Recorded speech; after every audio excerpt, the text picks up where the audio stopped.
Yep, a new Zelda game for every year. By any means necessary. This is a concept that's honestly fascinated me for a while. The idea that there is basically a new Zelda release every single year, and there has been for quite a long time. And it doesn't even really feel like it. You know, Zelda's the type of game where we're like waiting for years for the next main entry. But in reality, like, we do get a new Zelda thing pretty frequently. I think it's mainly like the big new mainline console 3D games generally take like 5 or 6 years between each entry. Like, I recall explaining to somebody the general release timeline of the console Zelda games, and I went like, oh my god, damn, we don't have a lot of these, don't we? We have Ocarina of Time, then Majora's Mask, then Wind Waker, then Twilight Princess, then Skyward Sword, and then Breath of the Wild. I'm just like, yeah, you know, that's a good handful of games, but it does kind of feel like, damn, it felt like we had way more of these. And that's because bullshit like this fills in the gaps. So before we get into it, no, there hasn't been a Zelda game every single year, but there's only a handful of years where there wasn't really anything. And even then, for the majority of them, you can make some dumbass excuses, okay? But there was a period in the 90s where Zelda was pretty absent from releases. It was from Link's Awakening to Ocarina of Time. Like, that was like a 5-year gap where there was like nothing. Now, to be fair, that isn't entirely true. We did have the Zelda CDI games. Hooray, Scott, you sounded like a smartass. But in addition, we got some Zelda releases on the Satellaview in Japan. But at the end of the day, these games aren't even canon, really. So it's like, well, yeah, Zelda wasn't completely absent from the 90s for a good chunk in the middle there. Like, we weren't really getting anything. I say we like I was really there, but you get the gist. But after Ocarina of Time released in 1998, I mean, that kind of lit the fire under Nintendo's ass to really push Zelda games a lot more. I mean, we got Link's Awakening DX that very same year, and while we took a year off in 1999, 2000 was the beginning of our discussion point here. Well, this was, but you know, I was being funny. So in the year 2000, we got The Legend of Zelda Majora's Mask. One of the best examples when it comes to utilizing assets in an incredibly efficient way. You know, this entire game was pretty much developed under the notion of like a bet. You know, I bet you can't make a new Zelda game on the Nintendo 64 in record time. Alright, watch me. Which definitely set a precedent for future Zelda titles. I remember thinking when Tears of the Kingdom was initially announced as the sequel to Breath of the Wild at E3 2019, I assumed like, hey, there's a good chance we might see this game in like a year or two. That was stupid. Game development's obviously gotten a hell of a lot more complicated since the year 2000 on the Nintendo 64, but regardless, it's still incredibly impressive they were able to get this game out so quickly, and this game in general, like, being such a different take on a Zelda game. You know, a game created out of the limitations of the smaller development time. Like, okay, well, we got to get this game out sooner. Well, they created an incredibly unique element of the game, which is the time limit, setting up which is one of the biggest fan favorite Zelda games. I think a lot of people look at this as, oh yeah, this is my favorite Zelda game because of how different it is, how dark it is. And we have it to thank for giving us our first Zelda game in a big lineup of them. So, the very next year, we got Game Boy Color releases. Oracle of Ages and Oracle of Seasons on the Game Boy Color in 2001, the exact same year the Game Boy Advance released. Nintendo always seems to release a Zelda game at the very, very end of a system's life. I mean, we'll get to them soon, but GameCube with Twilight Princess, Game Boy Advance, Minish Cap. But with DS, Spirit Tracks came out more near the end of the lifespan in 2009, but technically, Four Swords Anniversary Edition released on DSiWare like a couple months after the 3DS release, so boom. I could go on and on, and with Zelda games being lauded as generally the best games on their respective consoles, they are a wonderful swan song for their respective systems. But these games did initiate the start of Nintendo kind of outsourcing for 2D Zelda. These were developed by Flagship, a studio owned by Capcom, who would then go on to develop a fair amount of the 2D Zeldas from that point forward. And these are heavily based on Link's Awakening. They use a very, very, very similar graphical style. A lot of the exact same sprites, which is a little disappointing considering the fact that Link's Awakening DX, yes, that was a Game Boy Color game released in 1998. That was based on a Game Boy game from 1993. These fundamentally look very similar to a game that released 10 years prior. Regardless, these are great 2D Zelda games, and they do have the unique gimmick of linking with each other. Play both for the ultimate adventure. So they were definitely trying to kind of go for a Pokemon dual release kind of thing, but you know, it's not the same as Pokemon whatsoever. It's not like these are two slightly different games. These are both different games, which is pretty damn impressive, and you are encouraged to play through one and then play through the other for the ultimate experience, or ultimate adventure, I'm sorry. But with the Game Boy Advance on the horizon, I feel like these are two Zelda games that many people have skipped, or at the very least, you know, you might have played one instead of the other. Just unfortunate. A lot of Game Boy Color games that were like really good released really late into the system's life.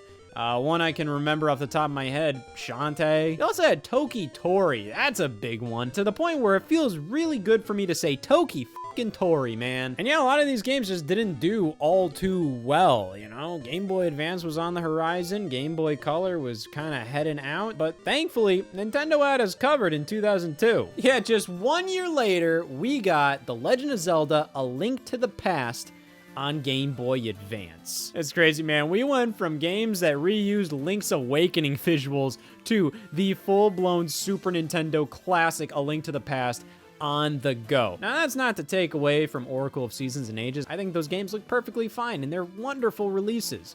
The thing is, like, though, like, you know, it's not wrong. They are using the graphics from a 1993 Game Boy game. So to go from that to literally the Super Nintendo game on the go, something which was at the time the highest quality 2D Zelda experience we had ever had, now portable, it's a huge upgrade. But it's not just A Link to the Past. There's a new game included in this, Four Swords. Now, this portion was also developed by Capcom, much like Oracle of Seasons and Ages, and was probably one of the most overlooked aspects of this release, considering you need 4 Game Boy Advances, link cables, and every single person needed a copy of A Link to the Past on Game Boy Advance. Thankfully, this is one of the best things about the Nintendo Switch Online service. When this game got plopped on there, it made it incredibly simple to just play Four Swords online with people, which is awesome. And yeah, I think the concept of Four Swords is wonderful, but the problem is, like, it's just one of the most difficult games to round people up for. Like, they always made this so complicated. Like, what, you all need Game Boy Advances, you all need this game, you all need link cables, and then they actually made a sequel on GameCube.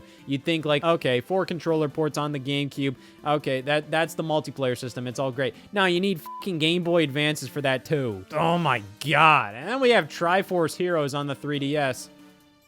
At that point, I'm just like, I don't care. But multiplayer Zelda is something that you don't initially think would work well, and then, like, when you look at something like Four Swords, yes, this is a very quick game. There's a reason why it's just included as a part of the Link to the Past port on GBA, but it's a concept that works so well. It's so much fun to solve Zelda puzzles with other people, especially since, like, the entire thing is designed around multiple people playing with you. It's why when I played Triforce Heroes and I tried to brute force through that game single player, like, it was awful. This is a game fully, entirely designed around multiplayer. It doesn't work without it, and if you try to play it single player, it is one of the worst experiences ever. But that doesn't take away from the Link to the Past portion of the game.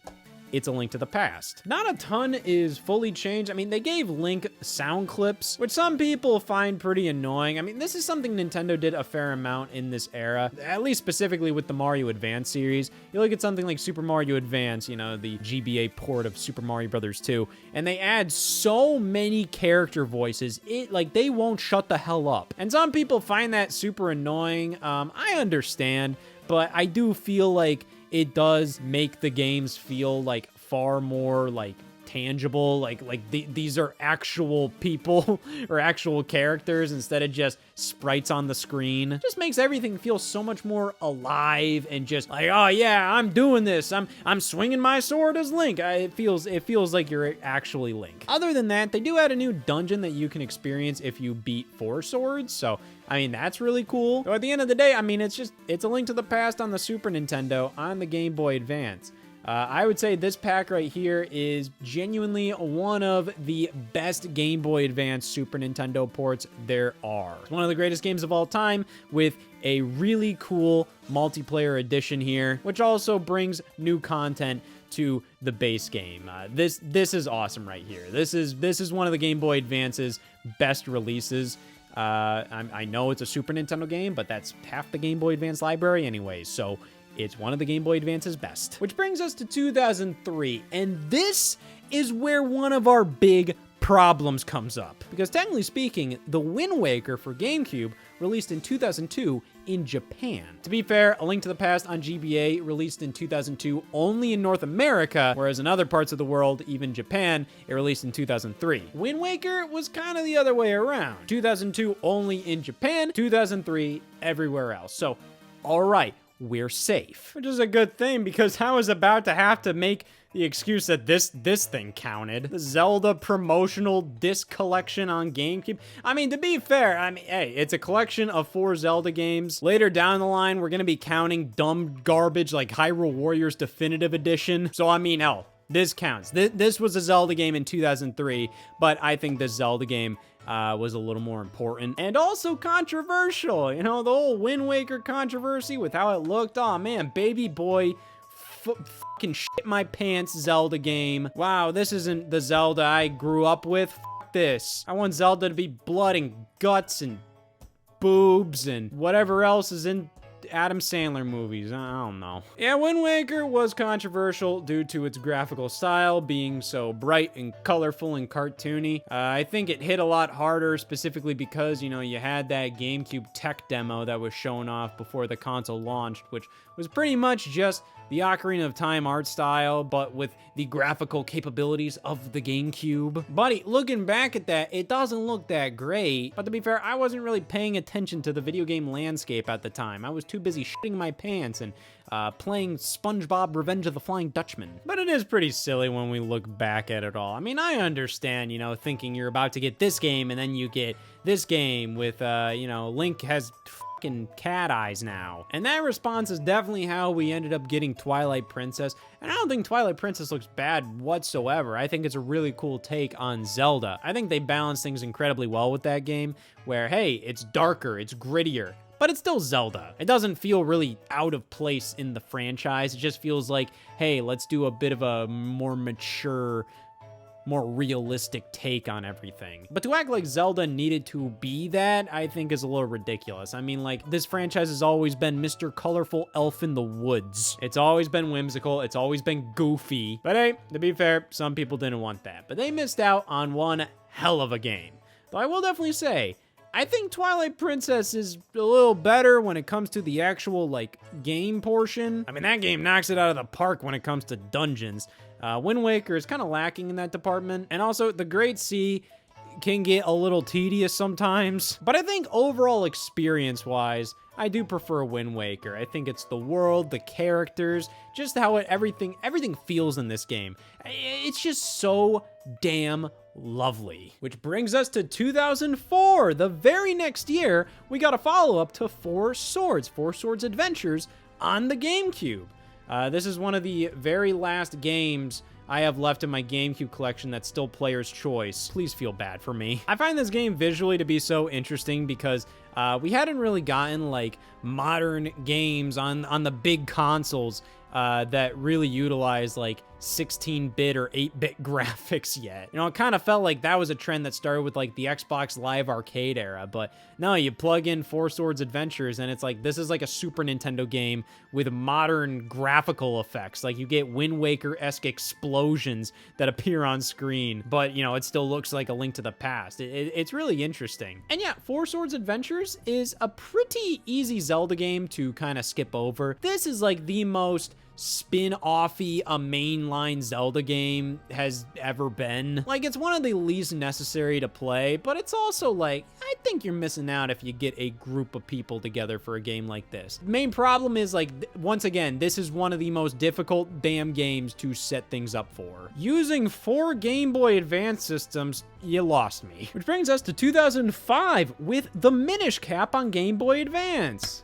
I don't own a physical copy of this game, but I forgot I could just do this on Switch, huh? Alright, cool, let's talk about the Minish Cap. Minish Cap is genuinely like one of the purest form top-down 2D Zelda games there is.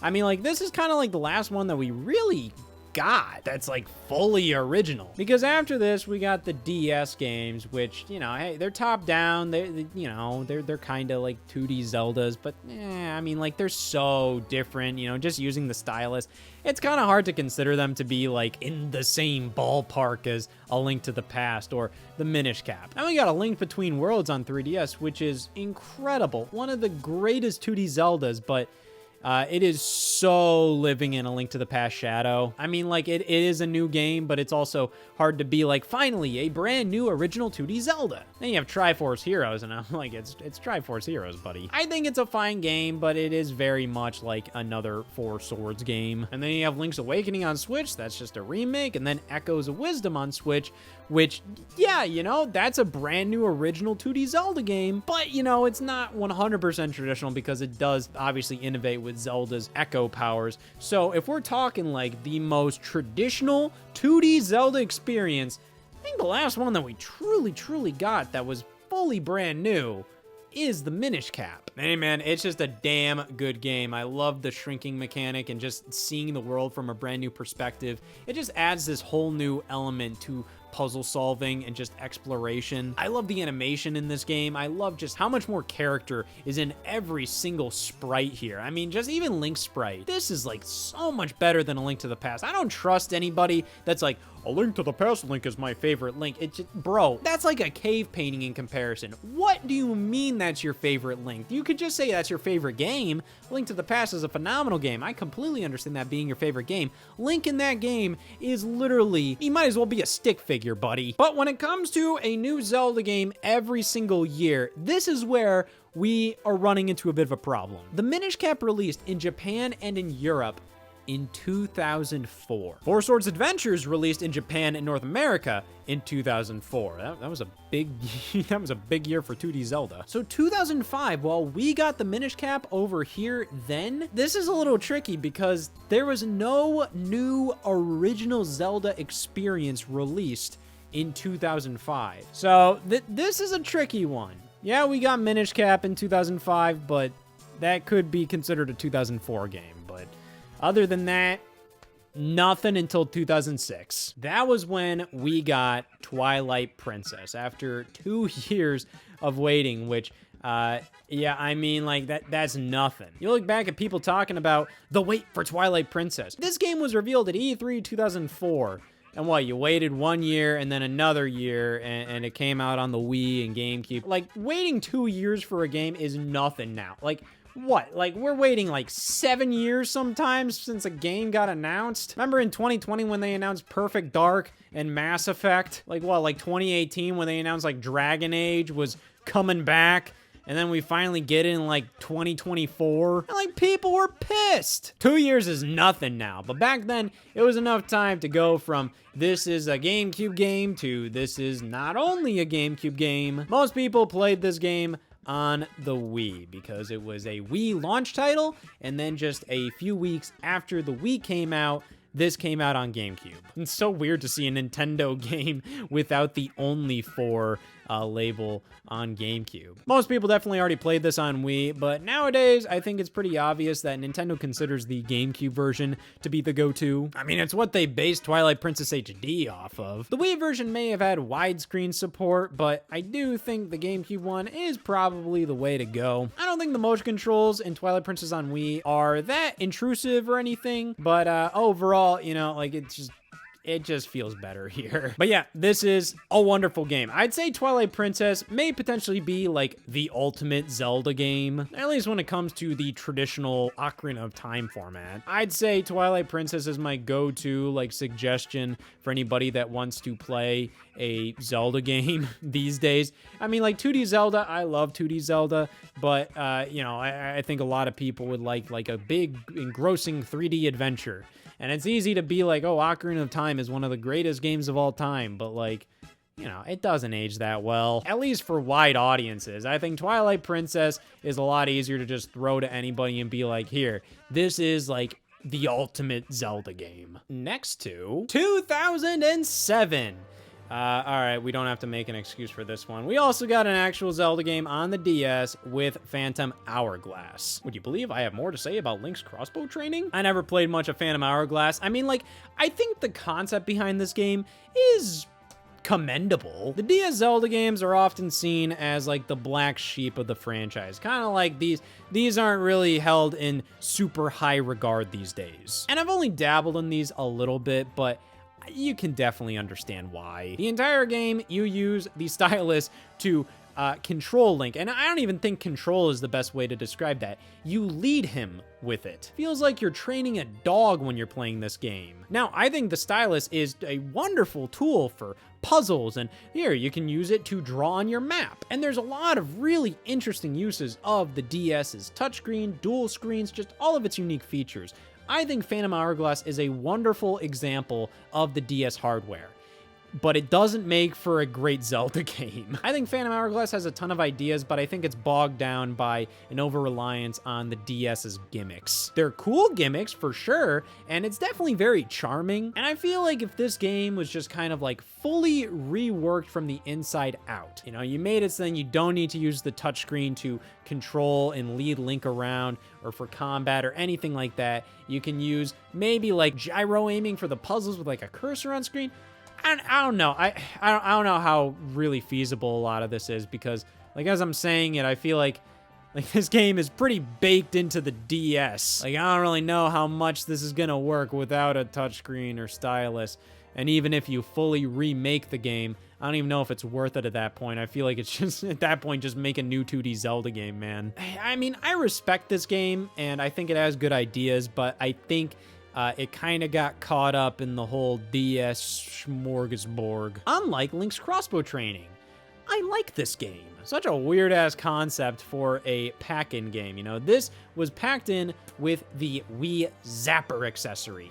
I hate that thing. I don't like it at all. I mean, like, if I'm gonna play a first-person shooter on Wii, I'm not using the damn Wii Zapper. It honestly makes things more awkward to control that way. I like to be able to rest my hand with the nunchuck to control my character, and then just kind of like, you know, move my Wii remote with subtle movements. With the Wii Zapper, I have to like hold it in a very rigid way. It's annoying. And why are you giving Link a crossbow? Like, what's the point of this? I think it would have made a lot more sense if they reused assets from like Metroid Prime. Metroid Prime 3 Corruption already came out in 2007. So like, dude, you have a game series with a character that shoots, but instead you decide to reuse Twilight Princess assets for this. I mean, like, I'm not gonna complain, it's baffling. Like, why give this to Link? Why make Link the character? Why make a Zelda spin-off game for the Wii Zapper? It just blows my mind. And you know what's weirder? It's really fucking fun. Yeah, this is just a fun-ass arcade shooter. Really fun to try and go for all gold. It has like this weird like mix between a Twilight Princess aesthetic and like a general Wii series aesthetic. I mean, like you see your Mii on the screen and like you go for gold like you would in like a Wii Play game or something. I don't know. This game is really, really fun. And hopefully you would find it fun for an entire year, because we are entering our first full year with jack shit Zelda games. Not even any games we can make excuses for. Like, the Minish Cap kind of counts for 2005. Or like, if Wind Waker didn't count for 2003, we have the Zelda Collector's Edition collection. Nah, like there was nothing in 2008. I even tried to find virtual console releases on the Wii Shop channel. No Zelda game released in 2008. At least from what I could tell. I mean, maybe you can find something, but I can't find diddly dick. It's crazy because Majora's Mask released on the Wii Virtual Console in 2009. They waited a year. They could have put it out in 2008, given us something that year. I guess if you want to count anything, Smash Brothers Brawl released in 2008. There's a lot of Zelda content in that, so... I mean, technically, there are the masterpieces in that game, so you can play, like, Zelda 1 as a demo in Smash Brothers Brawl. If anybody else has some dumbass game that released in 2008 that could count as a Zelda release, please let me know. I couldn't find anything. But thankfully, 2009, we got Spirit Tracks, the follow-up to Phantom Hourglass.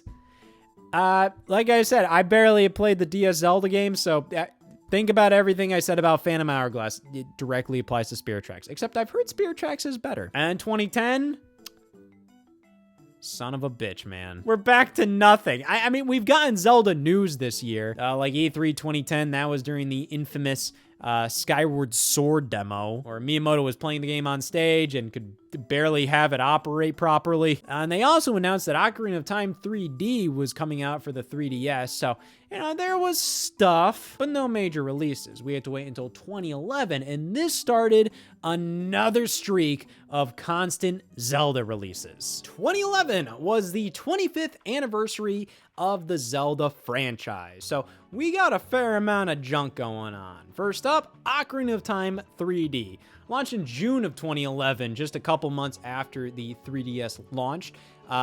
This was a sight for sore eyes. Yeah, the 3DS had an absolutely pitiful launch. I mean, it didn't even launch with the Nintendo eShop. Pretty much made the 3DS at its release less functional in some ways than the Nintendo DSi, which always had its DSi shop available. And then there was like nothing to play for a couple months after launch. Like, I mean, like there was nothing. So by June, it was definitely pretty nice to get one of the greatest games of all time on the handheld. And yeah, Ocarina of 3D is one of the best remasters for a handheld out there. It's one of those classic cases of it looks the way you remember it looking. Like, it doesn't seem like it's that improved until you look at the original game and you're like, oh, well, holy shit. A lot of the additions, like the gyro aiming, having the map on the touchscreen, and utilizing your items via the touchscreen. I mean, like, there's just so many things in Ocarina 3D that just make it like such a nice version to play. And it's crazy to me that Nintendo didn't really do more Nintendo 64 remasters on 3DS. I mean, they did a couple, doing two in the 3DS launch year with Ocarina of Time 3D and Star Fox 64 3D. And then after that, I mean, eventually they did Majora's Mask 3D, but like, that was pretty much it. I know they did Mario 64 DS on the DS, and you could play that on the 3DS, but, you know, who the hell cares? That would have been badass to see, like, remade again on the 3DS. Even something like Kirby 64 and Yoshi's Story, those would have been cool. And those games play in, like, a 2D plane, so it's just like, come on. You do Ocarina 3D, which is, like, the biggest damn game on N64. You know, it would have been cool to see even more games, but I digress. So that wasn't it for 2011, because, like I've already said, Four Swords Anniversary Edition released on DSiWare, which they kind of advertised as like, hey, you know, you can play it on DSi, or you can also play it on 3DS, because 3DS eShop had pretty much the entirety of the DSi shop available on it. Yeah, to be perfectly honest, I never experienced much of Four Swords Anniversary Edition. It's on my new 3DS. I do have it on my system, and it was a free download, which is like really cool that they did that for free. Like, they were just like, hey, it's the 25th anniversary of Zelda.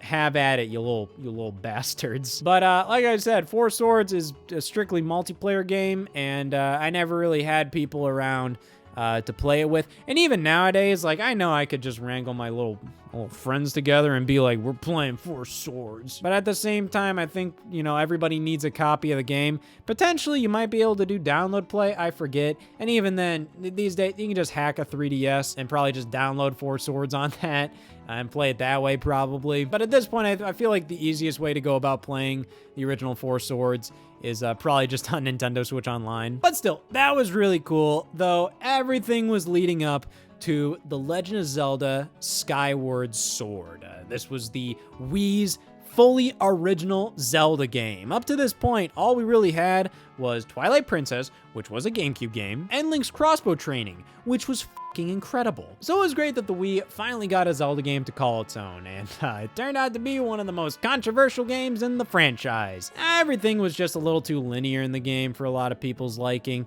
The forced motion controls definitely kind of soured some people. Though I will say, I think Skyward Sword HD on the Nintendo Switch definitely made me respect the original release in a lot of ways. I was never a Skyward Sword despiser or anything, but I was aware of a lot of its issues. Hey, I mean, no game is perfect. That is definitely the case with Skyward Sword, but, you know, it's still a Zelda game at the end of the day. So, you know, it's really good. But I think it was a Zelda game that had the most going against it in a lot of cases. Like I said, the forced motion controls, the fact that it was super linear, and also the fact that it was following the same Zelda format that was introduced in Ocarina of Time. And quite frankly, a lot of people were getting really tired of it, which that's what led us to Breath of the Wild, and now everybody's super sick of the Breath of the Wild format. So, you know, it all makes sense. At the end of the day, it's the Zelda cycle, man. People love a game when it comes out, and then a year later, they fucking hate it. At the end of the day, I feel like I don't even know if games are good or bad anymore, man. It's fucking with my mind. But Skyward Sword is a good game, but it definitely did lead to the developers of Zelda being like, hey, we should probably do something different next time. That different thing was nothing in 2012. Okay, well, we did get some releases on the 3DS Virtual Console in 2012, specifically Zelda 1 and 2 on the NES. To also be fair, the NES Zelda games technically released in 2011 for the 3DS as a part of the Ambassador program. So Nintendo released the 3DS in March of 2011 at an absurd price of $250, and they realized that was a big mistake. So a couple months in, they slashed the price, and anybody who bought the system early for the absurd price, they were given 10 free NES games and 10 free Game Boy Advance games from the 3DS eShop, and Zelda 1 and 2 were a part of the 10 free NES games released in 2011. So, okay, maybe they didn't technically initially release in 2012. They didn't technically release in 2011 either. These are games from the fucking 80s. Okay, whatever. There really wasn't much Zelda that released in 2012. Nintendo Land. They had the Zelda game in that. Sure, why the hell not? Oh my god, I have so much nostalgia for Nintendo in 2013. This just felt like such an incredible year. Specifically on the 3DS. The Wii U definitely had some good stuff in 2013, but kind of took a while, and most of 2013 was kind of made better because of Mario 3D World and the Wind Waker HD. Yeah, we got 2 Zelda games this year, one being a remaster and one being the long-awaited sequel to A Link to the Past. This is something that I remember Shigeru Miyamoto mentioning a lot in interviews, saying he really would love to do a 3DS remake of A Link to the Past, or, if the right team was available, a sequel. And then during a Nintendo Direct in April of 2013, they just flat out announced, like, hey, yeah, here's a sequel to The Legend of Zelda: A Link to the Past on 3DS. This was the 3DS's first original Zelda game. And what a damn game. This is incredible. I love everything about this game. The ability you have to go on the walls and then come back out. Oh my god, there's so much cool shit you can do with that. The whole item renting mechanic in the game, where you have access to pretty much everything from the start, and then you can go to whatever dungeon that you want, was obviously prototyping a lot of the non-linearity found in games like Breath of the Wild. But it started here, and this game is so damn good. And this game is so damn good. Though over the years, I've definitely found that Wind Waker HD may not be as, like, oh my god, balls to the wall incredible as I originally remember. 2013, Scott didn't really understand the difference between a remake and a remaster, and I don't think that he fully understood how good the original Wind Waker always looked. So when I saw Wind Waker HD, I thought, oh my god, what an upgrade. But comparing the two, like, it's not that much better. In many cases, it does look a lot better,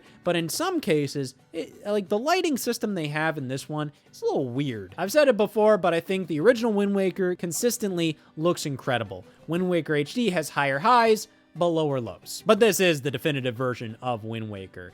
They initially announced this in the January 2013 Wii U Direct, and apparently it only took them like a couple months to develop.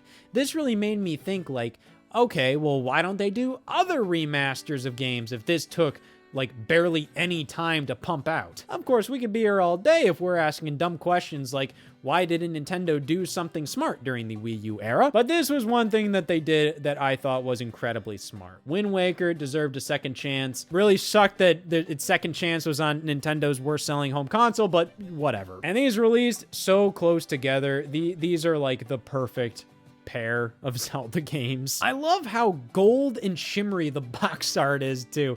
It makes these feel so premium. I love this pair. This is incredible. 1 year later, baby, we got another spin-off. 2014 Zelda game was Hyrule Warriors on the Wii U. Of course, Hyrule Warriors probably ended up being the Wii U's only chance at its own original Zelda game that originated on it. Because at this point, like, we already knew Zelda Wii U was coming.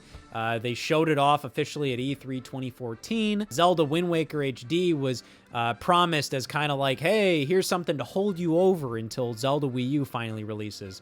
And then when it finally released as Breath of the Wild, it launched day and date on the Nintendo Switch. So hey, Wii U fans, this is the only Zelda game that was ever slightly exclusive to Wii U. I remember when this was announced in December of 2013, it was definitely a little, like, mixed. I was listening to a lot of podcasts from, like, IGN at the time, and they were like, man, I don't know about this.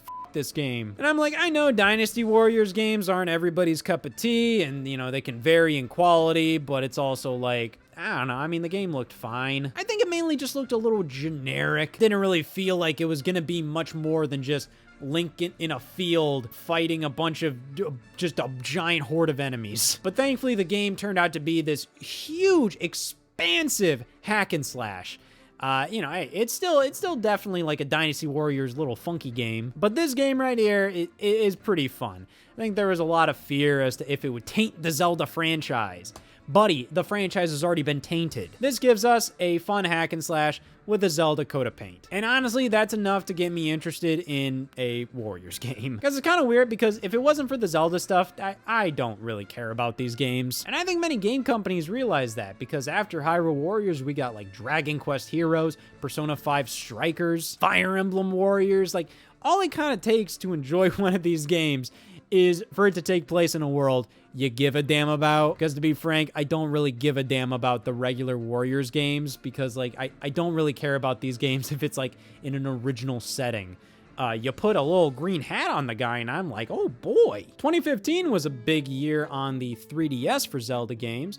We got Majora's Mask 3D finally. This was really silly because of how long it took to confirm this. I mean, after Ocarina of Time 3D, they kept dicking around with us, kind of going like, oh yeah, I never thought about doing Majora's Mask 3D. That's a great idea. If people want it, maybe we'll do it. It's just, bro, what are you talking about? They kept teasing things around, like there was the Majora's Mask in Link's house, I believe, in A Link Between Worlds. Like, they kept teasing this thing. It finally came out, and it's okay. A lot of people mention the problems this version has. I don't think it's a bad game. I don't think it's like a bad version to play, but compared to the N64 original, like, they did change a lot of the movement options, which just kind of make the game a little not as fun.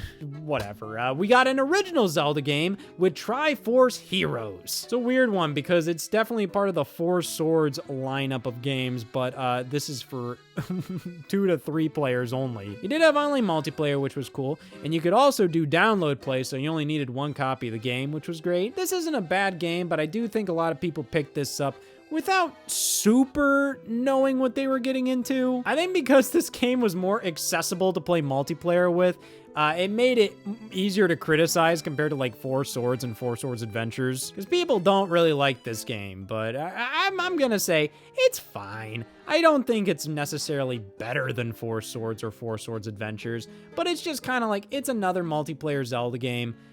That's all it kind of is. I like its funk. It's got some silly quirkiness to the story. You get all these different costumes, and the online multiplayer option was a nice touch. You know, that's something where you didn't necessarily expect that from Nintendo all the time, so this game, it's fine. 1 year later in 2016, we got another dual release on Wii U and 3DS. This one isn't nearly as special as A Link Between Worlds and Wind Waker HD. We got Twilight Princess HD. This was originally leaked. People saw like this icon on the Wii U eShop. And at this time already, we had already had like Wii games release on the Wii U eShop, but the fact that this icon didn't say anything about like being like a Wii re-release, it was obvious like, oh wow, this might be like a full-blown Twilight Princess HD remake. And then they had like this HD render of Link appear, and it was like, oh my god, like that's probably from Twilight Princess HD. This game's gonna look incredible. And then they revealed the game, and it looked like Twilight Princess. I always gave this game a lot of crap because I felt like they didn't do a ton to it. But in reality, I think they did way more to this game than they ever did to Wind Waker HD. Wind Waker just ages better. It's easier to just throw that on Wii U and just put a bunch of lighting effects on it, and it's like, oh my god, look how cool it looks. Twilight Princess HD, they actually did a lot more work to. The problem is, at its core, Twilight Princess doesn't age as well as Wind Waker does graphically. So yeah, like when you look at the mountains in the game and you look at the fields and stuff, just how flat everything is or how chunky the mountains are, they look like GameCube landscapes, you know? It definitely looks like a game from 2006. Wind Waker didn't look like it was a game from like a decade prior, which I think made it a little more exciting. But they added a ton to this game. Twilight Princess HD is a pretty damn good remaster, to be fair. Hyrule Warriors Legends? I don't know, man. This one's weird. Yeah, so this is a 3DS port of Hyrule Warriors. They had a bunch to this, and they also used this as pretty much an excuse to keep DLC rolling for the Wii U version. I've never really had a desire to play Hyrule Warriors on the 3DS. I think this is kind of here just because they could make it work. And it's damn impressive they could, but my lord, you don't need this, man. Especially considering 2 years later in 2018, which is, this is really hard to imagine. But 2 years later in 2018, they had Hyrule Warriors Definitive Edition on the Nintendo Switch, which you could play portably. And comparing that version to this version that released within 2 years of each other, my lord. Oh my god, 2017 already? Technically speaking, this game could have launched like in any year prior to this. It was originally slated for 2015, and then they delayed it to 2016, and then they delayed it to 2017. So who the hell knows if they were actually planning on this game making any of those dates, and if it would have launched right alongside like Twilight Princess HD or something like that. But thank God it didn't, because like that would have been kind of weird.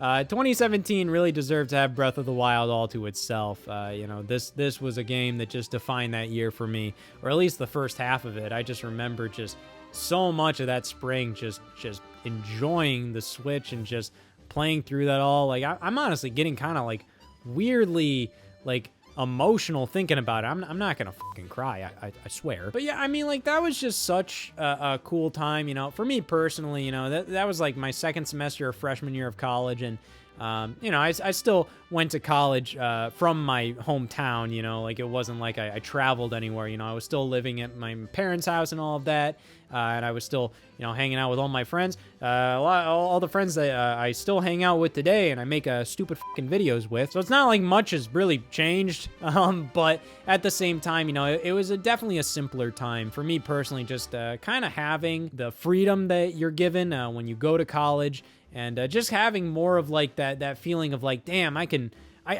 talk to people about these stupid video games I like. Not only because, you know, in college you start to be a little more open about your interests, but also because I was making videos about them at that point. This game is one of my favorite games of all time. It is incredible. You know, I had always enjoyed the Zelda series up to this point, but Breath of the Wild really made everything click for me, you know? Like, it don't get much better than this.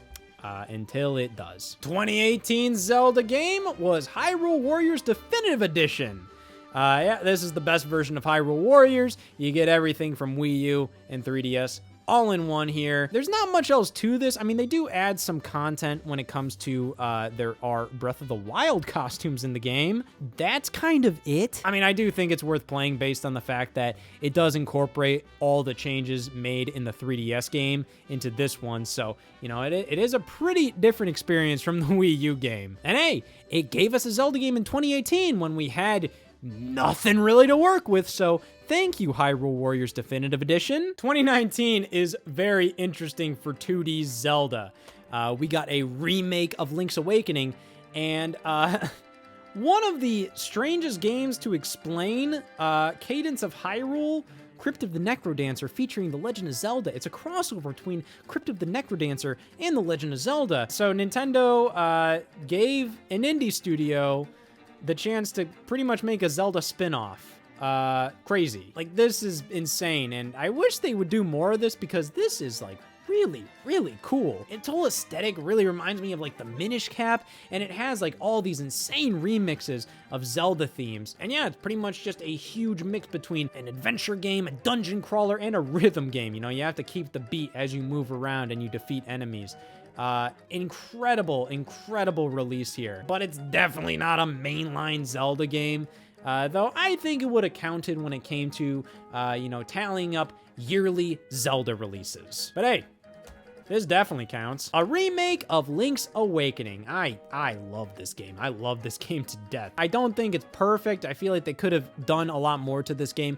The performance of this game was always kind of a big, weird issue. I mean, like, it's never been like a deal breaker to me. It's just always kind of like, buddy, what's the problem here? You're a 2D Zelda game. You're a remake of a Game Boy game. What are you having a problem with the frame rate for? But Link's Awakening is such a special game, and this remake is so damn nice. That game's biggest problem was just it was on the Game Boy, so the fact that this game fixes that, first off, is great. I wish they would have gone further, you know, like it does fix a lot of the problems, but, you know, I feel like they could have done more. But, man, it's Link's Awakening.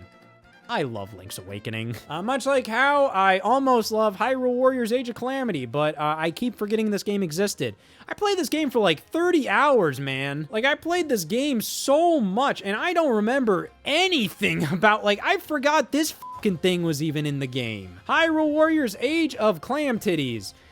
This is an incredible idea. Hyrule Warriors was never really a game that I think set itself up well for like a sequel. Felt like very much a one and done, like something that you do once and then you're like, all right, that was awesome. Maybe we'll re-release it if given the chance, but overall, you know, you get the gist. Yes, you could make another one if you really want to, but I think they really went ham with all the extra characters, especially with the DLC and the version on 3DS. You know, doing a Hyrule Warriors 2, it's definitely possible, but, you know, it just doesn't feel the most necessary. But this was like the best thing to do here. Pretty much a prequel to Breath of the Wild, showing what happened and why everything just went to shit. I love this idea. I think it's incredible, and the game itself is really damn fun. I love that it takes the Breath of the Wild aesthetic, your moveset, your special abilities, and it takes it and makes an entire Hyrule Warriors game out of it, and they just f*** it up by making it non-canon. This is dumb. It has time travel and all this nonsense in it, so it's not really a prequel. They do some nonsense here, where instead of like, dude, if it's a prequel to Breath of the Wild, I want everybody to fucking die at the end of this game. No, everybody survives. It's all happy because it's an alternate timeline. I don't care that I just spoiled it. I saved you some time if you were really waiting to play this game. I mean, it's good. I enjoyed this game. But to be honest, like, it is very forgettable. The concept is incredible. I love it. But they just didn't go all the way with it. It just disappoints the hell out of me. 2021, we got Skyward Sword HD. Like I said, not only is this the definitive version of Skyward Sword, I think it almost kind of makes the original release make a lot more sense. The fact that they give you camera control in this game makes it obvious, like, it's like, oh, damn, there wasn't camera control in the original on Wii.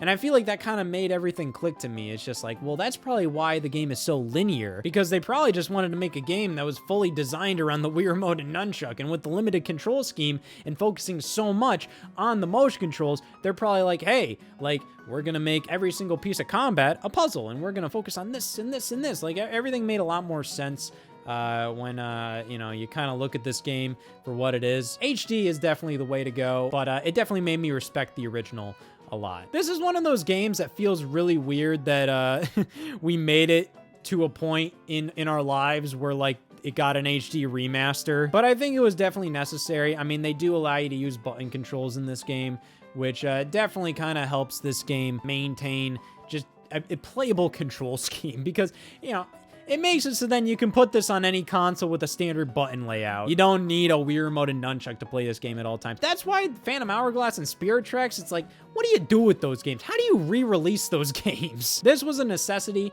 but it wasn't necessarily an exciting necessity. Like, it was $60 on release, and like, Zelda Wind Waker HD was only $50. Twilight Princess HD, I believe, was $60, but that at least came with like an amiibo bundled in. But hey, this released to coincide with Zelda's 35th anniversary, alongside the Game & Watch Zelda release. And then in 2022, we were gonna get the sequel to Breath of the Wild. Guess what? Yep, after nearly a decade of yearly releases, starting in 2013, we didn't get a Zelda release in 2022. The Zelda Breath of the Wild sequel was delayed until 2023. But thankfully, we did get Majora's Mask on Nintendo Switch Online, so that happened. I think a lot of people for 2022 mentioned the idea of like, oh, what if they re-release Wind Waker HD or Twilight Princess HD on the Switch to kind of fill in that gap.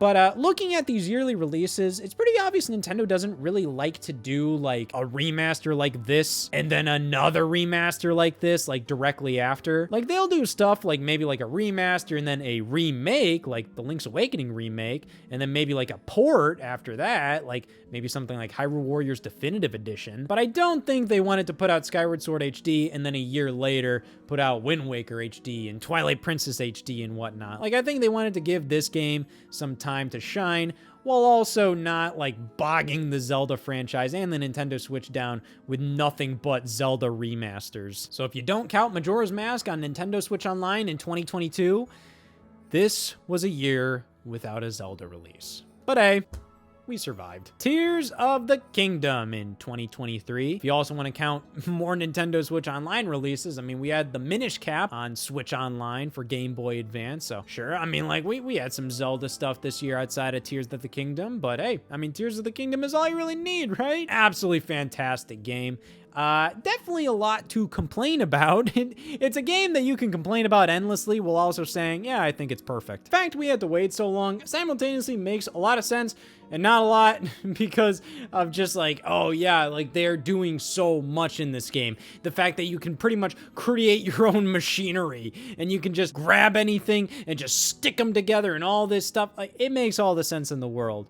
At the same time, the fact that we waited like 6 full years from Breath of the Wild to this game, when it just reuses the same world. Of course, like, I don't want to underplay everything it does, but a lot of Breath of the Wild is reused in this game, and that is a little disappointing, but at the same time, it does enhance the experience because it does make you look at the world in a completely new way, and that's such a special thing that this game does.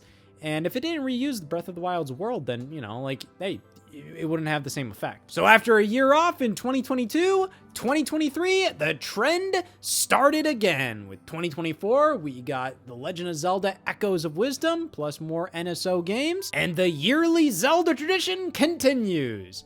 I believe I've seen like articles where it's been obvious that Nintendo has wanted a new Zelda release every year, and for the most part, they've kind of succeeded at that. There's only a handful of years over the past 25 years where there hasn't really been anything Zelda related, which is damn impressive for a franchise with games as meaty and as beloved as Zelda. Now, of course, not all of these games are brand new, or not all of them are mainline titles, but at the same time, keeping a yearly tradition is difficult no matter what franchise you're talking. Oh, the Madden developers struggle with putting out a game every single year, and the fact that Nintendo has been able to do that with Zelda, hey, you gotta hand it to them. This takes gumption.